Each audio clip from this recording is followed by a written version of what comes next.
नमस्कार दोस्तों, स्वागत है आपका अपना ही YouTube चैनल टुडे एग्जाम पर।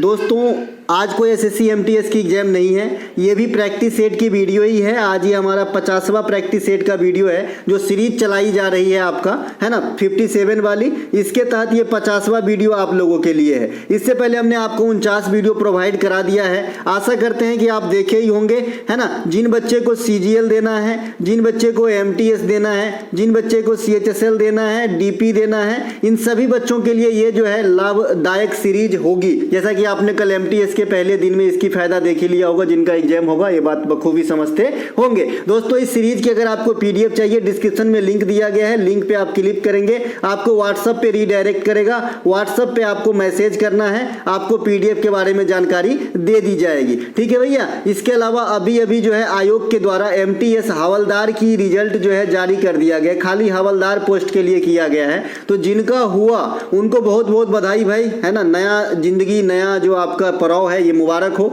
जिनको नहीं हुआ उनको भी बधाई, क्योंकि कोई भी चीज़ जो है आखिरी नहीं होती है। आप अंत समय में भी जो है अपने आप को सुधार सकते हो, अपने आप की गलतियां जो है उन्हें आप करेक्शन करके जो है कुछ अच्छा कर सकते हो अंत समय में भी, है ना। अगर आपने 100% देने का मन बना लिया है तो आपको सफलता से कोई भी, दुनिया की कोई भी ताकत नहीं रोक सकती। अगर आपने सिर्फ मन बना लिया है कि मुझे करना है, मेरे से होना ही होना है, अगर इतना सोच लिया है तो होगा। इस बार नहीं हुआ, अगली बार जरूर होगा। तो आखिरी न समझे और अपनी तैयारी को जारी रखें। एक आध दिन रेस्ट कर लें, अगर ज़्यादा तकलीफ तो होनी है भाई, क्योंकि सभी जानते हैं कि एक साल में जो है एक बार मौका मिलता है एग्जाम हॉल में बैठने के लिए, किसी भी एग्जाम के लिए। अगर ये चला जाता है जाया तो जैसे लगता है जिंदगी का एक साल जो है हमने क्या किया, है ना भाई। तो इसी प्रकार से पढ़िए उसी ढंग से कि बाद में जो है इस चीज़ की पछतावा न रहे कि हमने क्या किया, क्योंकि जब कुछ मिल जाती है तो आपकी पछतावा भूल जाती है। अगर नहीं मिलते हैं तो ये फिर सदा के लिए जिंदगी में एक दाग रह जाती है। तो भैया ये जो है, ये सिर्फ मैं आपको अभी बुरा लगा होगा एक बात, लेकिन मैं सिर्फ इसलिए बताया कि डर भी जरूरी है।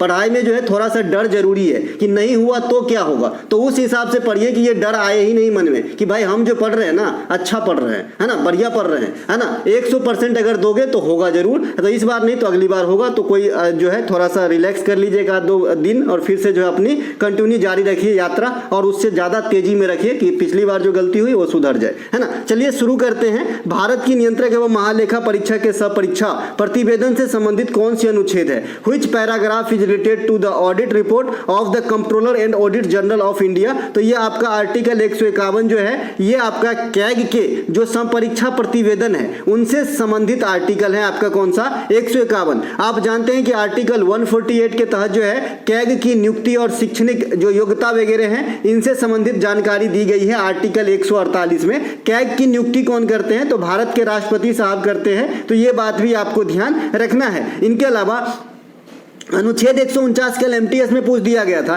तो अनुच्छेद 149 क्या है कि जो कैग हैं, नियंत्रक एवं महालेखा परीक्षक हैं, इनकी जो पावर हैं, इनकी जिक्र जो है आपका 149 में देखने को मिलेगा, शक्तियां और पावर, है ना भाई। इनके अलावा जो आपका प्रथम कैग था इंडिया का, वैसे तो कैग पहले अंग्रेज बने थे, लेकिन हम स्वतंत्र भारत की प्रथम भारतीय कैग की बात कर रहे हैं। तो प्रथम भारतीय कैग जो बना था ये आपका नरहरि राव जी बने थे। 1948 से 1954 तक जो है ये कैग के पोस्ट पे रहे थे। देखिए कैग का जो है ना आपसे फुल फॉर्म भी कई दफा एग्जाम में पूछा गया है। इसे जो है कंट्रोलर नहीं कहिएगा, controller and auditor general of India. क्या? कंट्रोलर, कंप, है ना भाई। तो इससे यहां से भी जो है आपको एक क्वेश्चन बन सकती है। अभी जो गिरीश चंद्र मुर्मू हैं, है ना, तो ये जो है WHO के जो है बाहरी लेखा परीक्षक के रूप में ये 2019 में भी सिलेक्ट हुए थे और 2023 में भी फिर से इसे सिलेक्ट कर लिया गया है। जो इनका कार्य 2024 से 2027 तक 4 साल के लिए होगी, आगामी कार्यकाल। ठीक है। तो अगर आपसे पूछे कि WHO के अंदर किस भारतीय को, है ना, WHO ने बाहरी लेखा परीक्षक के रूप में नियुक्त कर लिया है, तो आपका कहना है भैया आप किसको? गिरीश चंद्र मुर्मू जी को। ठीक है। अभी आपको अगर याद हो कि CGL में पूछा था कि विश्व बैंक ने अपना एजुकेशनल एडवाइजर के रूप में किस भारतीय को चुना है, तो इसी प्रकार से ये भी क्वेश्चन बन गए, है ना। तो भाई जब विश्व बैंक पूछ सकता है तो WHO क्या कम पावर रखता है? तो ये भी पूछेगा भाई, है ना। तो ध्यान रखेंगे। देखेंगे। इनके अलावा विश्व पर्यावरण दिवस 2023 की विषय वस्तु क्या थी, है ना, what was the theme of world environment day 2023। तो विश्व पर्यावरण दिवस की जो थीम रही है इस बार प्लास्टिक से संबंधित रही है, प्लास्टिक प्रदूषण पर समाधान, इस प्रकार की थीम रही है। अगर आपसे कोई पूछे कि पर्यावरण दिवस की घोषणा संयुक्त राष्ट्र संघ ने पहली बार कब किया था, तो 5 जून 1972 को किया था। लेकिन अगर आपको ऑप्शन में 1972 न रहे, 1973 रहे, तो 1973 भी टिक करेंगे, क्योंकि 1972 में पहली बार घोषणा करके जो है छोटे स्तर पे मनाए गए, बाद में विस्तृत स्तर पे जो है 1973 में आए और उससे भी विस्तृत 1974 में आए। तो सबसे जो आपका ऑप्शन रहेगा 72, 73, 74 में से एक ऑप्शन रहेगा।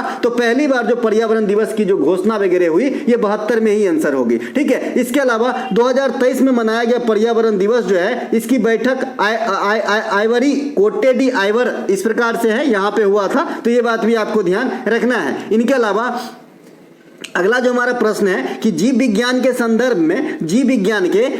में है ना, जंतु तथा उनके संघ, उनके फाइलम जो है के साथ आप मैच करना है आपको। In the contest of biology match group 1 to group 2 with animal and their phylum. तो ये आपको मैच करना है। तो ये मैच करना है भैया झींगा पहले से ही मैच है। झींगा आपको चला जाएगा जी आर्थ्रोपोडा समूह में। आर्थ्रोपोडा में मैंने आपको कहा था कि जो भी कीट वर्ग में आ जाते हैं ना, जो भी कीट वर्ग में आ जाते हैं, ये सब कहां पे आ जाएंगे भाई साहब, तो ये सब आ जाएंगे भाई साहब आर्थ्रोपोडा के अंदर। तो आर्थ्रोपोडा के अंदर झींगा भी है, रहता जल में है, केकड़ा भी रहता है जल में, ठीक है।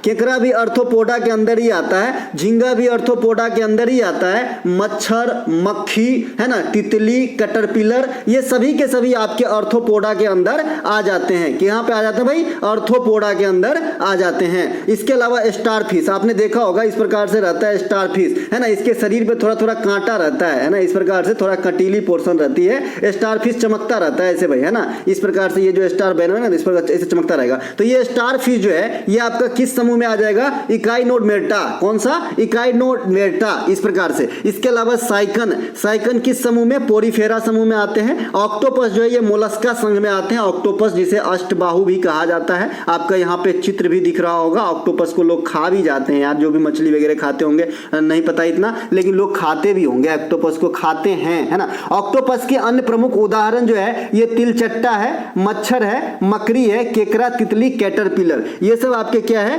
जो है आपका आर्थ्रोपोडा संघ के उदाहरण है। इसके अलावा इकाइनोडर्मेटा के उदाहरण जो है ये जलसाही है। जलसाही आपने शाही देखा होगा चिड़ियाघर वगैरह में, इसके शरीर पे कांटा होता है, इसके शरीर पे ऐसे कांटे निकले होते हैं शाही के शरीर पे, ठीक है। तो एक जलसाही भी होते हैं इस प्रकार से, है ना। तो ये आपका जो है आ जाएगा इकाइनोडर्मेटा। मैंने एक बात बताना है आपको कि भाई जो भी आपके जिनके शरीर पे थोड़ा थोड़ा कटीली धारी हो या फिर कटीली कोई ऐसा चीज बना हो, है ना, तो ये आपका चला जाएगा किसमें, इकाइनोडर्मेटा में। इतने देसी अंदाज में याद रखेंगे आपको काम हो जाएगा, लेकिन इसके लिए आपको जीवों को पहचानने भी आना चाहिए, है ना भाई। तो इसीलिए जो नाम भी एक बार जरूर याद रखें, ब्रिटल स्टार, जलसाही, है ना, ये सब आपका कहां पे आ जाएगा, स्टारफिश, इकाइनोडर्मेटा में। आर्थ्रोपोडा में जो भी कीट पतंग है, तिलचट्टा, मच्छर, मकड़ी, है ना। इसके अलावा झींगा, केकड़ा, कैटरपिलर, तितली, ये सभी के सभी आ जाएंगे आपको आर्थ्रोपोडा में। पोरीफेरा संघ में हेलोनोमा आता है, किलियोना आता है, इसे बोरिंग स्पेंज भी कहता है, स्पेंजिला के आ जाते हैं, ये सब पोरीफेरा में आ जाते हैं। मोलस्का संघ में घोंघा, सीपी, कौड़ी,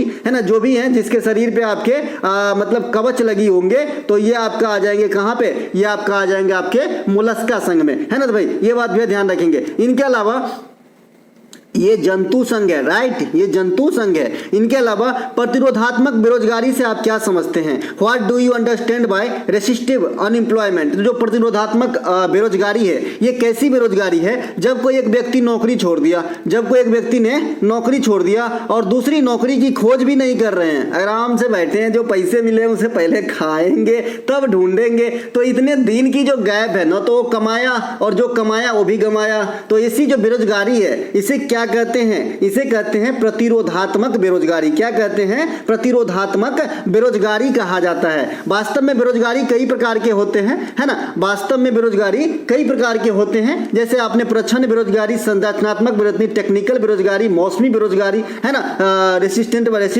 बेरोजगारी जो अभी आपने देखा, प्रतिरोधात्मक बेरोजगारी। तो ये कई प्रकार की बेरोजगारी है। मैंने आपको बेरोजगारी को समझा रखा है दोस्तों, ये अच्छा टॉपिक बन जाते हैं आपके एग्जाम के अंदर इको से, है ना। तो वास्तव में जो आवश्यकता से अधिक लोगों को रोजगार दिया जाता है। मैंने बताया था इसका उदाहरण देखिए, जो बुक पेपर राइटिंग का उदाहरण दिया था मैंने, कि मान लीजिए एक फैक्ट्री में रोजाना 50 बॉल बनते हैं, खेलने वाला गेंद बनते हैं 50, है ना, और एक आदमी अगर 10 बॉल बना सकते हैं तो उस हिसाब से 5 मैन की जरूरत है, लेकिन इस फैक्ट्री में 10 मैन लगे हैं, है ना। तो ये जो मैन है अपने क्षमता का जो है पूर्णतः इस्तेमाल नहीं कर पा रहा है, लेकिन इस मैन के पास मजबूरी होता है कि ये काम छोड़ भी नहीं सकता। तो इसको क्या लगता है कि ये रोजगार में है, लेकिन यह वास्तव में बेरोजगार हो रहा होता है, क्योंकि अपनी क्षमता का यूटिलाइज नहीं कर पा रहा होता है। तो ऐसे बेरोजगारी को प्रच्छन्न बेरोजगारी कहा जाता है। इसी को दूसरे शब्दों में कहेंगे कि जहां पे आवश्यकता से अधिक लोगों को रोजगार दिया जाए और इस कारण जो बेरोजगारी उत्पन्न होती है, इसे प्रच्छन्न बेरोजगारी कहा जाता है। अर्थव्यवस्था में उतार चढ़ाव के कारण को हम ना क्या कहते हैं भाई, है ना, संरचनात्मक बेरोजगारी कहते हैं। कहां पे लिखा है भाई, माफ कीजिएगा, चक्रीय बेरोजगारी कहते हैं, संरचनात्मक भी कहते हैं, राइट, दोनों भी कह सकते हैं। चक्रीय बेरोजगारी कहते हैं जब अर्थव्यवस्था में आपको उतार चढ़ाव आती है, तो ऐसे बेरोजगारी को चक्रीय बेरोजगारी कहा जाता है। वर्ष में किसी निश्चित समय के पास आने वाली बेरोजगारी को मौसमी बेरोजगारी कहते हैं। इसकी टाइम जो है आपका फिक्स होता है, और ये खास करके जो छोटे जोत के कृषि होते हैं, मतलब कृषक होते हैं, जो किसान होते हैं, जिनके पास छोटा जोत क्षेत्र होता है, उनके लिए तो ये बेरोजगारी एकदम फिक्स है, आना ही आना है। इसीलिए इससे पूछा जाता है कि आपको जो है मौसमी बेरोजगारी किस सेक्टर में देखने को मिलेगा, तो आपका आंसर होता है दादा प्राथमिक सेक्टर या कृषि सेक्टर। ठीक है भाई। इनके अलावा प्रौद्योगिकी में बदलाव, ये जो IT सेक्टर वगैरह होते हैं, इनमें जो बदलाव होती है मशीनरी वगैरह में, इनके कारण जो बेरोजगारी उत्पन्न होती है, इसे टेक्निकल बेरोजगारी या तकनीकी बेरोजगारी कहा जाता है। जैसे पहले आप प्लेटफॉर्म पे जाते होंगे तो टिकट काटने वाला टिकट बाबू होता था कि भाई टिकट दे दो, मुझे फलना जगह जाना है, उड़ीसा से लखनऊ जाना है, ठीक है। लेकिन आजकल जो है आप जाएंगे ना तो वहां पे एक ATVM मशीन लगा है, ATVM मशीन लगा है,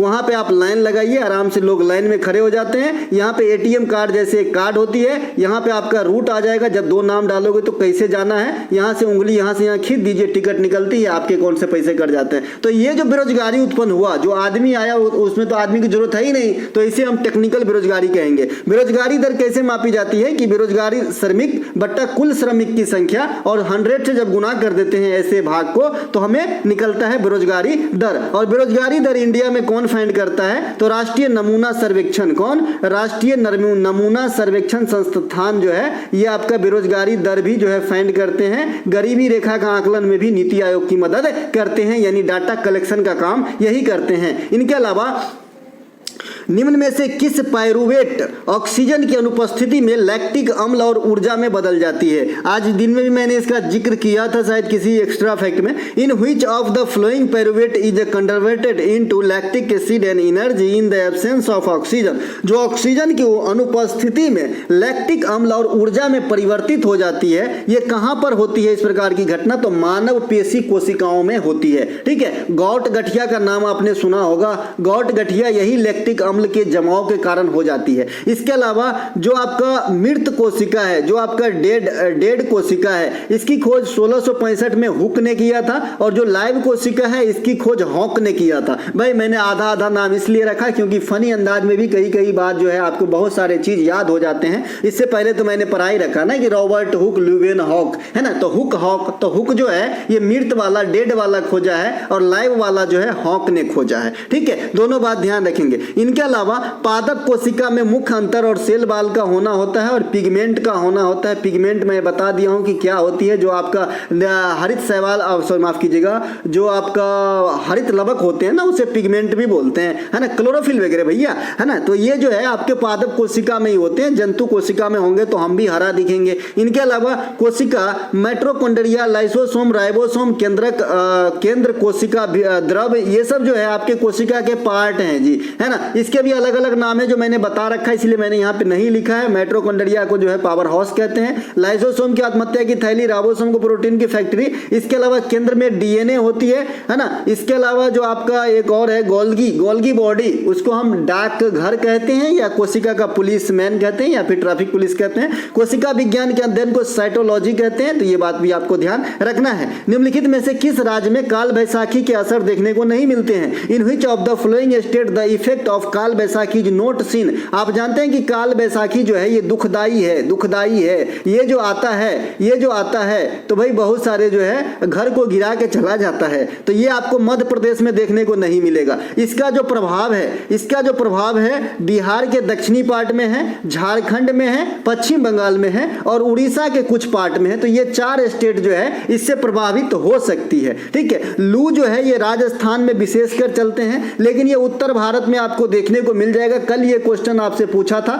एक ऑप्शन गोवा दिया गया था कि भारत में लू जो है कहां नहीं मिलेगा, तो आपको जो है गोवा आंसर लगाना होगा। गोवा में कोई भी जो है लू नहीं चलेगी। आम्र वर्षा और चेरी ब्लास्म ये आपका साउथ इंडिया की प्री मानसून बरसात है, तो इसे भी ध्यान रखेंगे। इनके अलावा पश्चिमी विक्षोभ के कारण जो वर्षा होती है इंडिया में, ये कहां पे होती है, तो उत्तरी पश्चिमी भारत में होती है, पंजाब हरियाणा के अंदर होती है। और ये जो पश्चिमी विक्षोभ है ये कहां से निकल उठती है, तो आप कहोगे जी ये भूमध्य सागर से उठती है। कहां से? भूमध्य सागर। अरे वही भूमध्य सागर है ना, वही भूमध्य सागर जो स्वेज नहर के द्वारा कनेक्ट होता है लाल सागर से, है ना। यानी लाल सागर और स्वेज, भूमध्य सागर और लाल सागर को कौन जोड़ता है? स्वेज नहर। नियोन का परमाणु द्रव्यमान आपसे पूछा है, what is the atomic mass of neon, तो 20.18 होता है, कहीं कहीं से 20.179 इस प्रकार से भी आप देख सकते हैं, लेकिन 18 याद रखिएगा। इनके अलावा नियोन का परमाणु क्रमांक 10 होता है। इलेक्ट्रॉनिक विन्यास अब आप लोग लिख लोगे 1s2 है ना, 1s2 2s2 2p6 3 सीधे सीधे बात हो गई 10 है ना, सीधे सीधे जो है आपका हो गया जी 6 4 10, तो नियोन का हो गया। इसके अलावा आधुनिक आवर्त सारणी के समूह 18 में अक्रिय गैस या नोबेल गैस है ना, अक्रिय गैस को ही नोबेल गैस कहते हैं, इनर्ट गैस कहते हैं, बात ध्यान रखेंगे। तो इन्हों जो है समूह 18 में रखा गया है, सबसे लास्ट समूह में रखा गया है आधुनिक आवर्त सारणी के, यहाँ पर 18वां में रखा गया है। ठीक है, तो इसे ध्यान रखेंगे। इसमें कौन कौन से हैं? हीलियम है, आर्गन है, क्रिप्टन है, जिनोन है, रेडॉन है, नियोन है। अब इनके कुछ इस्तेमाल देख लेते हैं। अक्रिय गैस में जो हीलियम है इसका इस्तेमाल कहाँ होता है? गोताखोरों के द्वारा। इसे जो है ऑक्सीजन में मिक्स करके जो है सांस लिया जाता है गोताखोरों के द्वारा, क्योंकि बहुत गहराई के अंदर जाने में सांस लेने में तकलीफ होती है खाली ऑक्सीजन, तो इसमें हीलियम को जो है मिक्स करके सांस लिया जाता है। वायुयान के टायर में भरे जाते हैं आपका हीलियम गैस। नियोन का इस्तेमाल लैंप इत्यादि के निर्माण में की जाती है। इसके अलावा वर्ष 2023 में पद्मश्री से सम्मानित होने वाले राजस्थान के हुसैन बंधु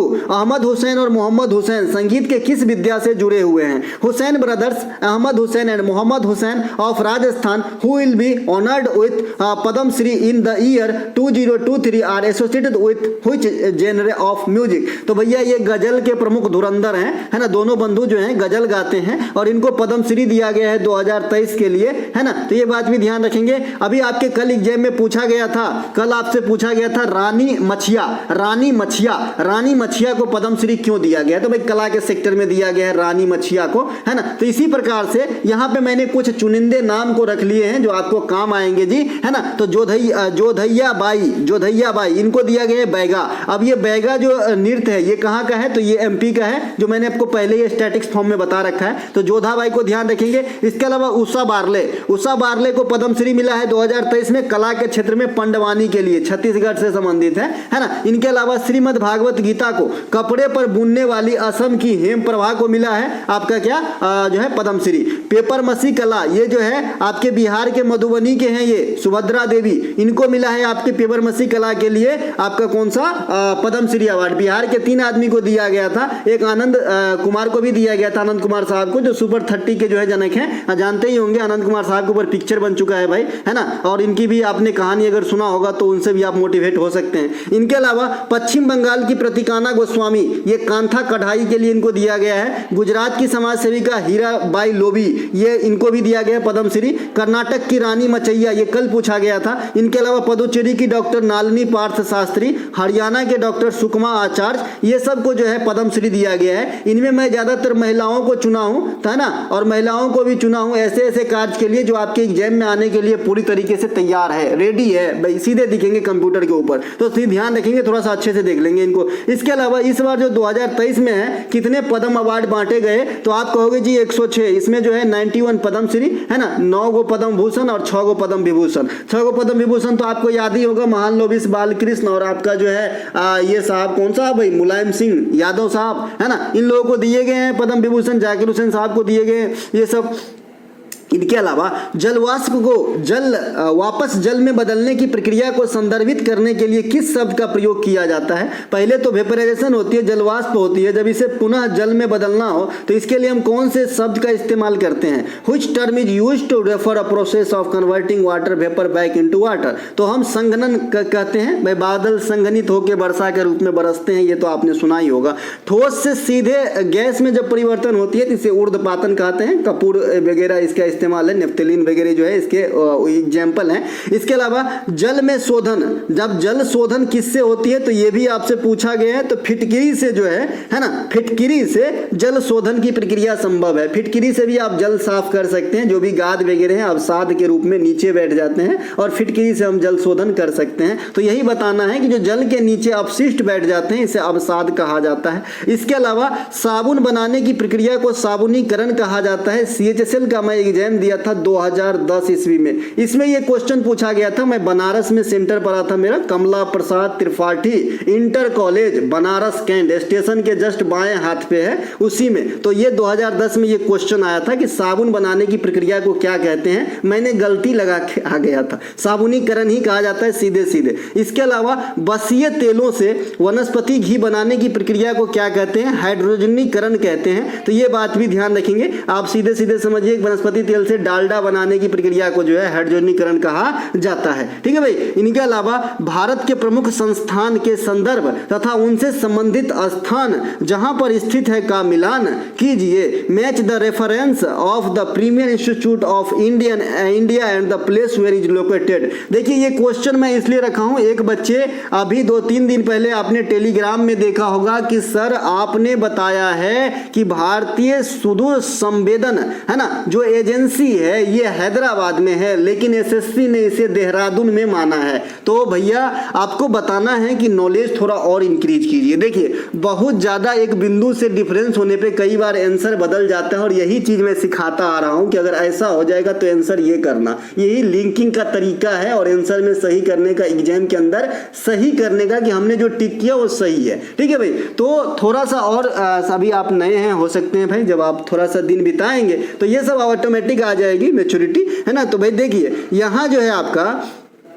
भारतीय सुदूर संवेदन संस्थान, ये इंस्टीट्यूट की बात कर रहा है, तो ये आपका उत्तराखंड देहरादून में है। नेशनल रिमोट सेंसिंग एजेंसी, इसको भी हिंदी करेंगे तो सिर्फ एजेंसी का फर्क आ रहा है लगभग, है ना भाई। तो ये जो है आपके हैदराबाद में है। तो जो इंस्टीट्यूट शब्द से लगा है ये आपका देहरादून में है, सेम शब्द है ना, भारतीय सुदूर संवेदन संस्थान जैसे IIT संस्थान होते हैं, है ना। तो ये आपका क्या है भाई, देहरादून के अंदर है। लेकिन जो आपका एजेंसी है ये कहां पे है? हैदराबाद में है, NRSC। ठीक है, दोनों इसरो की बॉडी है, तो ये बात भी ध्यान रखेंगे। मास्टर नियंत्रण सुविधा केंद्र, जो मास्टर फैसिलिटी केंद्र है ये हासन कर्नाटक में है, ये भी इसरो से ही एफिलिएटेड है। और साथ ही साथ आपको ये वाली संस्था इसरो की जो मास्टर वाली फैसिलिटी केंद्र वाली है ये भोपाल में भी देखने को मिलेगा और हासन में भी देखने को मिलेगा। भोपाल में भी बनाया गया है दूसरा मतलब इस प्रकार का। इसके अलावा सतीश धवन अंतरिक्ष केंद्र ये श्री हरिकोटा आंध्र प्रदेश में है। देखिए इसरो जो है अभी बहुत बड़ा कारनामा किए हैं, तो यहाँ से क्वेश्चन आएंगे मुझे ऐसा लग रहा है। इसरो की स्थापना 1969 को 15 अगस्त के दिन हुआ था, तो ये बात भी ध्यान रखेंगे। एक इस प्रकार के बॉडी DRDO है, DRDO का स्थापना 1 जनवरी 1958 को हुआ था, तो ये बात भी ध्यान रखेंगे। कामत साहब जो है वर्तमान में DRDO के प्रमुख है, समीर भी कामत, और सोमनाथ साहब जो है ये इसरो के वर्तमान में प्रमुख है। इसरो ने 2008 में चंद्रयान फर्स्ट किए थे, 2019 में चंद्रयान सेकंड किए थे, और 2023 में जो है आपका चंद्रयान थर्ड जो है सकुशल कक्षा में पहुंचाए हैं। अब यहां से भी आज सीख सकते हैं, जिनको आज MTS में रिजल्ट नहीं हुआ, आपने के सिवान को रोते हुए जरूर देखा होगा, है ना। इतने बड़े आदमी रोते हुए देखा होगा, लेकिन प्रयास जारी रहा और जो भी गलतियां हुई उस पर कार्य जारी रहा, और आज तक जो है अंततः जो 4 साल के बाद फिर से सफलता जरूर मिली, है ना। तो प्रयास जो है अपना पूरा करना चाहिए, देने वाले तो कोई और बैठे हैं भाई। इसके अलावा चंद्रयान 23 में जो है चंद्रयान 23 में चंद्रयान 3 लॉन्च हो गई, तो बता ही दिया। इसरो ने मंगलयान 2013 में लॉन्च किया था। 2000 के नोट के पीछे में इसकी चित्र आपको देखे जा सकती थी, लेकिन 2000 के नोट में बंद हो गया। इसके अलावा इसरो का जो है सूरज वाला जो मिशन है आज लॉन्च हुआ है, आदित्य L1, तो ये ध्यान रखेंगे, आज ही था इसका डेट। मैं तो सो गया था, अब ये लॉन्च हुआ है या नहीं हुआ है ये तो मुझे भी नहीं पता है ना, क्योंकि जो है मैं तो सो रहा था भाई, मैंने देखा नहीं। इसके अलावा फीफा अंडर 70 महिला विश्व कप 2022 में फाइनल मैच किस स्टेडियम में खेला गया? In which stadium was the final match of FIFA under 17 women's world cup 2022 played? देखिए इस टॉपिक से मतलब जो अंतिम मैच है ये किस स्टेडियम में खेले गए, कल के आपके तीनों शिफ्ट में पूछा गया क्वेश्चन, ठीक है। तो DY पाटिल स्टेडियम नवी मुंबई में आपका जो फीफा अंडर 70 महिला वाला वर्ल्ड कप हुआ ये का मैच जो है खेला गया था, तो ये बात भी ध्यान रखेंगे। फीफा अंडर 17 महिला वर्ल्ड कप 2022 के विजेता आपके स्पेन है और उप विजेता आपके कोलंबिया है। फीफा अंडर 17 महिला वर्ल्ड कप 2022 कहाँ हुआ है? तो नई मुंबई, गोवा और भुवनेश्वर में कराए गए हैं। एक इसी प्रकार से आपको ध्यान रखना है जो हॉकी वर्ल्ड कप है ना 2023 कहाँ पे हुआ? ओडिशा के अंदर हुआ। एक आपका IPL मैच है तो ये 2023 का अंतिम मैच कहाँ पे हुआ? गुजरात के अंदर मोटेरा में हुआ, मोटेरा जिसे नरेंद्र मोदी भी कहते हैं। तो ये सब ध्यान रखेंगे, है ना भाई। इनके अलावा अब्दुल करीम खान, इससे पहले मैंने संतोष ट्रॉफी बता दिया था, अब्दुल किंग फतह है ना, जो रियाद में स्टेडियम है वहां पे हुआ था संतोष ट्रॉफी 2023 का, है ना, अंतिम मैच यानी फाइनल मैच, जहां पर विजेता आपका जो है कर्नाटक बने थे, है ना, और उप विजेता आपका मेघालय बने थे, है ना। इसके अलावा अब्दुल करीम खान किस वाद्य यंत्र से संबंधित है? Abdul Karim Khan is related to which musical instrument? तो ये सारंगी से संबंधित है अब्दुल करीम खान, है ना। सारंगी का जो है अन्य प्रमुख कलाकार जो है ये आपका पंडित राम नारायण है, सुल्तान खान है, लतीफ खान, अहमद खान, गुलाम सबीर खान, सबरी खान, सुकूर खान, ये सभी के सभी आपके जो हैं किसके हैं? आपका सारंगी से संबंधित है। सितार में तो पंडित रविशंकर साहब फेमस है, जब ये आ गया तो फ्री का नंबर देते हैं क्योंकि इनको किसी को याद रखने की जरूरत ही नहीं है, इतने ज्यादा फेमस है। अनुष्का शंकर ये भी सभी जानते हैं, अरविंद पारेख साहब को ध्यान रखना है, निखिल बनर्जी को भी सभी जानते हैं, बिलायत खान साहब को ध्यान रखना है, बुद्धादित्य मुखर्जी साहब को ध्यान रखना है, बंदे हसन शाहिद परवेज साहब को ध्यान रखना है। ये सभी के सभी जो है आपका सितार से संबंधित हैं। अब हम इस जो पारंपरिक वाद्य है जो बहुत ज्यादा वादक हैं इनसे हटके थोड़ा सा बात कर लेते हैं, जो रोजाना बताता हूं कि जब एग्जामिनर का थोड़ा सा भी लगेगा कि भाई बच्चे ने अच्छे परफॉर्म कर रहा है तो क्वेश्चन को घुमाना स्टार्ट कर देता है। हालांकि जो है क्वेश्चन जो है एक नाइट की कमाल नहीं है कि आज ही सेट करते हैं कल एग्जाम है, तो ऐसा कुछ भी नहीं है, 15-20 दिन पहले ही क्वेश्चन सेट हो जाते हैं, है ना। फिर भी है ना इन्होंने जो है एक बड़े मतलब कई सारे बड़े बड़े लोग बैठे होते हैं, आप भी जानते हैं, जो क्वेश्चन सेट करते हैं, कोई मामूली आदमी तो रहता नहीं होगा, है ना। तो ऐसे भी क्वेश्चन आते होंगे। घाटम के तोताराम है, पखावज के TH विनायक हैं, सुरबहार के अन्नपूर्णा देवी हैं। मंगनियार समुदाय के द्वारा राजस्थान में कौन से वाद्य यंत्र को प्रसिद्धि दिया गया या फिर कौन से वाद्य यंत्र इस्तेमाल किया जाता है? तो आप क्या बताओगे? तो आपको बताना है जी कमाइचा। कमाइचा इस प्रकार से होती है जी, कमाइचा, है ना। इस प्रकार से हमें तो बनाने नहीं आएगा मेरे बंधु, मेरे मित्र, मेरे दोस्त, माफ करना, है ना। इस प्रकार से कमाइचा है ना, गोंगा जैसे ही होता है, सारंगी के जैसे होता है, मैं देखा हूं पिक्चर इसका लेकिन मैं बना नहीं पाऊंगा, है ना। तो ये जो है आपके राजस्थान में मंगनियार समुदाय के द्वारा बना जो इस्तेमाल किया जाता है। यू श्रीनिवास के द्वारा मैंडोलिन जो है प्ले किए जाते हैं, तो इसे भी ध्यान रखेंगे। इनके अलावा जाकिर हुसैन साहब को सभी जानते हैं, 2023 में पद्म विभूषण के लिए ज्यादा फेमस हो गए, तो तबला से संबंधित है, मतलब फेमस क्या, चर्चा में है, फेमस तो पहले से ही है ना। इनके अलावा बर्थ 2022-23 रणजी ट्रॉफी के उप विजेता कौन है? Runner up, who is the runner up of Ranji trophy for the year 2022-2023? तो ये आपका कौन है भाई? बंगाल, है ना। रणजी ट्रॉफी 2022-2023 के विजेता कौन बने? सौराष्ट्र टीम। सौराष्ट्र टीम जो है विजेता है करंट वाले रणजी फॉर्मेट के क्रिकेट का, और उप विजेता कौन है? तो बंगाल है, जो ये प्रश्न का आधार है। अंतिम मुकाबला कहां पे हुआ था? तो ईडन गार्डन। ईडन गार्डन कोई गार्डन नहीं है कि आप जाके वहां पे जो है कोल्ड ड्रिंक्स पियोगे। ईडन गार्डन जो है क्रिकेट का मैदान है, टिकट कटा के अंदर जाना होता है, वहां पे क्रिकेट की खेल होती है। तो ये वाली जो फाइनल मैच है ना रणजी वाली 2022-23 वाली, तो ये आपका ईडन गार्डन के अंदर हुआ है। रणजी ट्रॉफी जो पिछला साल वाला था 21-22 वाला, इसके विजेता मध्य प्रदेश थे,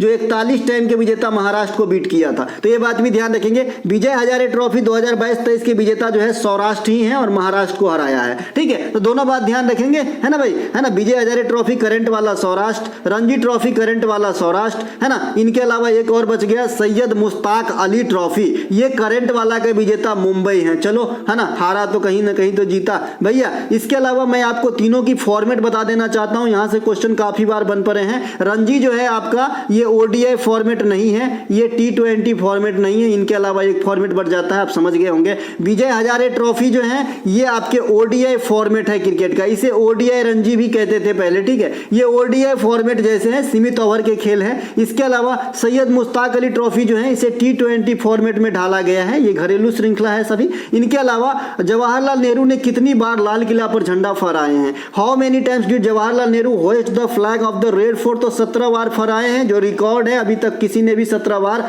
नहीं फहराए, यानी इतने बार प्रधानमंत्री के तौर पे झंडा फहराने का काम किसी ने नहीं किया है। पहली बार झंडा आजादी के बाद लाल किला के लाहौरी गेट जो आपका वेस्टर्न गेट है, पश्चिमी गेट है, इस पे फहराया गया था जवाहरलाल नेहरू के द्वारा। सबसे अधिक बार बजट जो है मोरारजी देसाई साहब ने पेश किए हैं 10 टाइम, तो ये बात ध्यान रखना है। सबसे अधिक दिन तक राष्ट्रपति रहने का जो रिकॉर्ड है ये राजेंद्र प्रसाद साहब के है, लगातार 2 बार राष्ट्रपति बनने का रिकॉर्ड भी राजेंद्र प्रसाद साहब के नाम ही है। सबसे अधिक दिन तक प्रधानमंत्री रहने का रिकॉर्ड अभी भी पंडित जवाहरलाल नेहरू के नाम है, तो ये बात भी आपको ध्यान रखना है। लोकसभा में सबसे अधिक दिन तक अध्यक्षता संभालने वाले बलराम जाखड़ साहब है, तो इन्हें भी ध्यान रखेंगे, VVI करके रखेंगे। बहुत सारे बच्चे बलराम जाखड़ को नहीं मारेंगे आंसर। इनके अलावा प्रसिद्ध पुस्तक मूनवॉक के लेखक कौन है? Who is the author of famous book moonwalk? Moonwalk एक प्रकार का डांस होता है ना, जो काफी ज्यादा एंगल बना के किया जाता है। आपने माइकल जैक्सन को देखा होगा, 2 टांग के सहारे ही आधा से ज्यादा झुक जाते थे, और माइकल जैक्सन अपने जिंदगी में इतने ज्यादा डॉक्टर को अपने लिए हायर कर रखा था, लेकिन फिर भी जो है बहुत कम उम्र में ऊपर चल गए। तो ऊपर वाले के सामने किसी की नहीं चलती, चाहे तो आप कांच में बंद हो जाओ,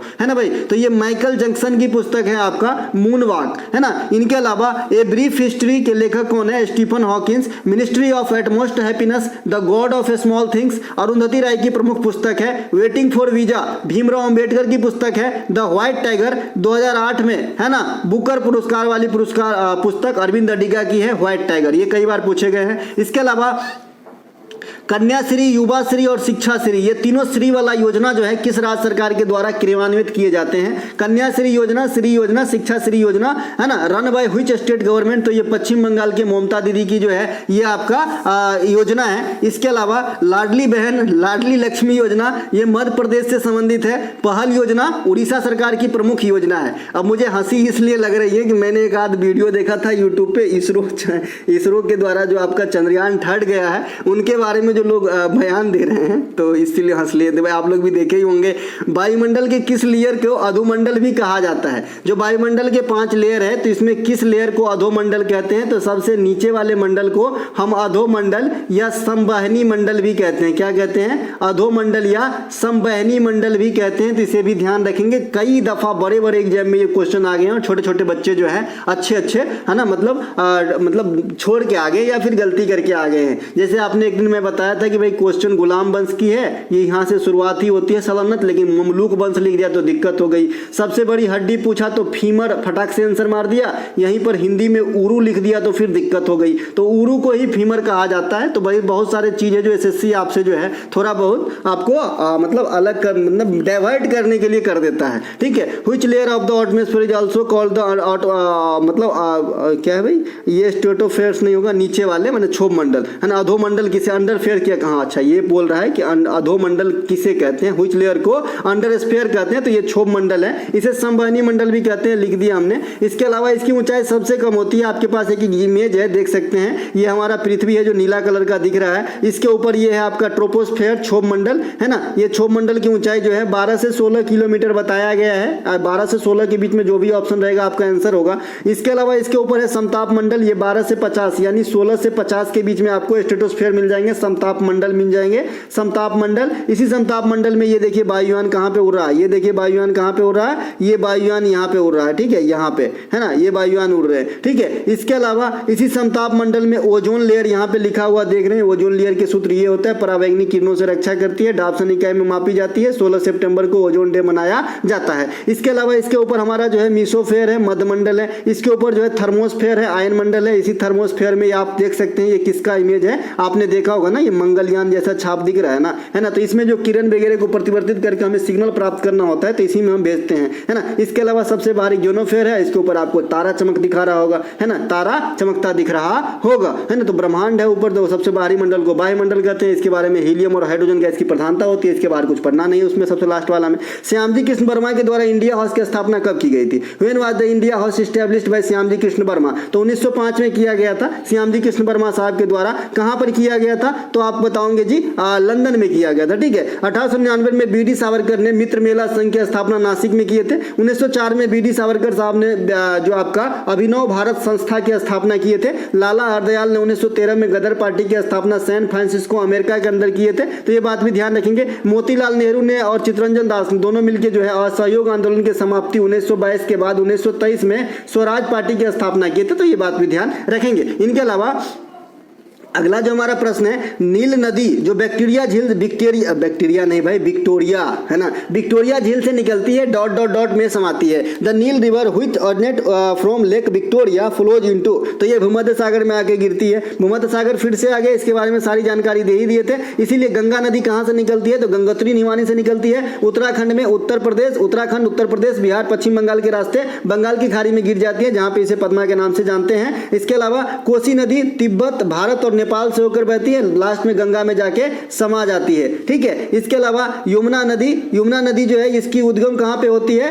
जो आपका कोसी नदी है ना, ये कुर्सेला के पास समाती है गंगा में। इसके अलावा उद्गम जो है ये आपका यमुनोत्री हिमानी से होती है, यमुना नदी की, और गंगा की ये सबसे बड़ी सहायक नदी है। ग्लेशियर का नाम पूछे तो बंदरपुछ, बाद बाकी राक्षस ताल बता ही दिया था, चमाड्यूंग बता ही दिया था, जनापाव की पहाड़ी बता ही दिया था, तो ये सब ध्यान रखेंगे। इनके अलावा जून 2022 में आरबीआई के नए डिप्टी गवर्नर के रूप में किसे नियुक्त किया गया है? Who has been appointed as the new deputy governor in RBI in June 2023 कर लीजिएगा, 22 हो गया जी, 23 कर लीजिएगा, ठीक है। स्वामीनाथन जानकी रमन को जो है नियुक्त किया गया है। करंट सेक्शन से क्वेश्चन है, काफी इंपॉर्टेंट क्वेश्चन बनेगा। देखिए जो आरबीआई है ना, उसके गवर्नर से कम और डिप्टी गवर्नर से ज्यादा क्वेश्चन पूछते हैं, क्योंकि सबको पता है बच्चा डिप्टी गवर्नर को याद रखेगा नहीं, है ना, तो इसीलिए पूछ देते हैं, और जब भी उलट फेर हो तो ज्यादा पूछता है। तो स्वामीनाथन साहब जो हैं ये आपका अब महेश कुमार जैन का साहब का जगह लेंगे, आरबीआई के अंदर डिप्टी गवर्नर के रूप में काम करेंगे। आरबीआई के वर्तमान अध्यक्ष शक्तिकांत दास हैं जो 25वें हैं। आरबीआई की स्थापना हिल्टन यंग आयोग के अनुशंसा पे मतलब आधार पे हुआ था 1935 में। 1949 में राष्ट्रीयकरण हुआ था। हेडक्वार्टर आपका मुंबई के अंदर है। आरबीआई का जो प्रमुख कार्य है नोट छापना, CRR, SLR, repo rate, reverse repo rate, ये सभी के सभी काम, मौद्रिक नीति बनाना, साख सृजन करना, ये सभी के सभी आरबीआई के काम है। 1 रुपये की नोट छोड़ दिए तो सभी नोट के जो साइन हैं ये आरबीआई के गवर्नर के होते हैं, लेकिन 1 रुपये की नोट पे वित्त सचिव भारत सरकार के साइन होते हैं, है ना। तो ये आरबीआई के प्रथम भारतीय गवर्नर ओसबर्न स्मिथ थे। आरबीआई का जो अभी लेटेस्ट स्कीम है विजन 2025, है ना, तो ये बात भी ध्यान रखेंगे। तो ये सब आरबीआई से संबंधित कुछ प्रश्न जानकारी मैंने आपको दिया है। मिलेंगे अगले वीडियो में, तब तक के लिए जय हिंद। और ये पीडीएफ आपको डिस्क्रिप्शन में लिंक दिया गया है, वहां पे क्लिक करके व्हाट्सएप पे बात कर लेना है। पीडीएफ के रिगार्ड में आपको जानकारी दे दी जाएगी। जय हिंद दोस्तों।